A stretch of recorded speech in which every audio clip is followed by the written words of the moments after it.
Hey everyone, and welcome to our very first Culture Eats Tech for Breakfast episode. I'm really excited about today's episode because, we talk a lot about tools and platforms and all the shiny stuff in tech, but at the end of the day, it's people who actually make or break transformation. And our guest today, well, she knows that better than most. We've got Madison Howard with us. She's someone who has spent her career helping leaders and teams navigate not just the technical side of digital change, but the messy, human, cultural side that, let's be honest, usually decides whether a transformation sticks or fizzles out. Madison, thank you so much for joining us. I know you've got a ton of stories and insights we're all going to learn from. So, welcome to the Product Mindset. Let's get it started then.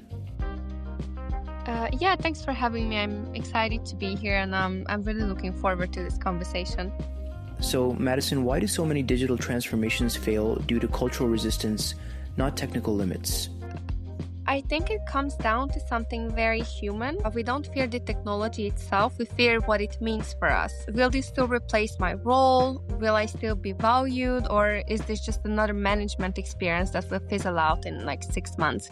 I've seen brilliant technically flawless rollouts collapse because no one addressed those questions. A new CRM, for example, might integrate beautifully, but if sales teams don't trust it, or worse, if they feel it's a surveillance tool, they will keep their real work on spreadsheets. Culture isn't the afterthought, it's the engine. If people don't believe in the why behind the transformation, they will either resist it actively or comply on the surface while sticking to old habits in the background. And that shadow behavior is often what kills the momentum. Technology might enable change, but people decide whether it sticks. Interesting.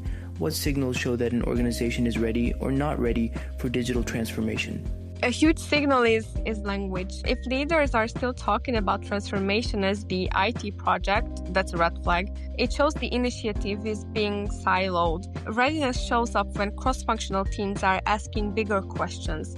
How will this change our ways of working? How does this help us serve customers better? Another indicator is how the organization handles feedback. In healthy cultures, people feel safe raising concerns without being labeled negative or resistant. In less healthy ones, you will see surface-level politeness in meetings and then hallway conversations or Slack messages full of doubt. One more signal is energy. Transformation-ready organizations show curiosity and willingness to experiment, even if it means small pilots. If the culture demands perfection before trying anything new, you're probably not ready yet. How can leaders build psychological safety and buy-in during times of massive change? Definitely consistency and transparency. I believe leaders often underestimate how much silence fuels anxiety. If people don't hear updates, they will make up their own narratives, and usually the darkest ones. You know what I mean? That's why I always advise leaders, communicate early, even if it's imperfect. Say, here's what we know, here's what we don't know yet, and here's how you will be involved. And then crucially follow through on that involvement. If you ask for input and then ignore it, you've just destroyed trust. Psychological safety is also built in micro moments.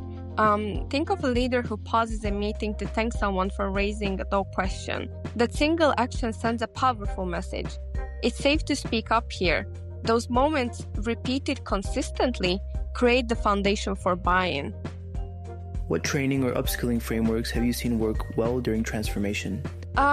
Great one. Why don't my colleagues ask me such questions? The most effective models are layered. You can't just roll out a single workshop and expect behavior change. One model I've seen succeed is the learn, apply, coach loop. I think it's a wonderful one. First, give people the basics in a simple, accessible format. Short video modules or interactive demos, not like 200-page PDFs.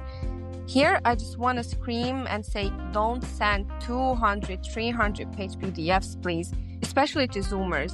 Then create structured opportunities to apply those skills immediately on real projects. And finally, reinforce it with coaching, peer circles, or even reverse mentoring. Don't spam people with emails and useless meetings. I remember one client built small skill pods where employees met bi-weekly to swap experiences on using new tools. And it turned learning from one-off event into ongoing practice, and people actually look forward to these sessions.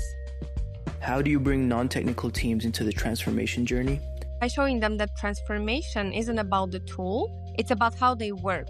Non-technical teams often feel sidelined, like this is IT's thing. But if you frame it as this will help marketing test campaigns faster, or this gives HR better insight into talent trends, suddenly it's not abstract, it's relevant. I also like appointing transformation ambassadors from non-technical teams. When peers are the ones championing the change, it feels less like a top-down order and more like a shared journey. In one organization, finance team ambassadors started sharing small wins with the new reporting tool, and adoption skyrocketed, not because IT pushed harder, but because colleagues trusted each other. What are your go-to strategies for managing transformation fatigue and resistance? First, acknowledge it. Nothing alienates people faster than pretending they are not exhausted. A leader saying, I know this is a lot and it's okay to feel drained, can actually energize teams because it's honest. Second, pacing matters. You can't run transformation as a permanent sprint. You need pauses to consolidate before the next leap. Otherwise, change feels like it's an endless treadmill. And finally, celebrate micro wins. Even small milestones like cutting a process from 10 steps to 5, it shows people that their efforts are creating real impact. Resistance often softens when people see tangible progress and feel like the investment of energy is paying off. Don't ignore them. Huge thanks. And my final question, how do you define cultural success in a digital transformation initiative? For me, cultural success isn't just adoption, it's ownership. Adoption is compliance. People log into the new system because they have to. Ownership is pride. People say, this is how we work now, and here's how we've made it even better for our team. So you can feel the difference in the language people use. Early on, you hear things like, management wants us to use this tool. Later in a healthy transformation, it shifts to, here's how I use this tool to make my work easier. That shifts its pronouns from they to we is the sound of cultural success. It's also when curiosity takes root. Teams don't just passively accept change. They start actively looking for the next improvement. Instead of waiting for a mandate, someone says, what if we automated this piece too? Or could this tool help us in onboarding as well? That's when transformation stops being a finite project with an end date and becomes part of the organization's DNA. And here's the thing, technology may light the spark, but culture keeps the fire going. Systems get replaced, tools evolve, but a culture that embraces learning, experimentation, and shared ownership, that's what sustains long-term transformation. When the change sticks, not because people were forced into it, but because they truly believe in it and see themselves in it, that's when you know you won.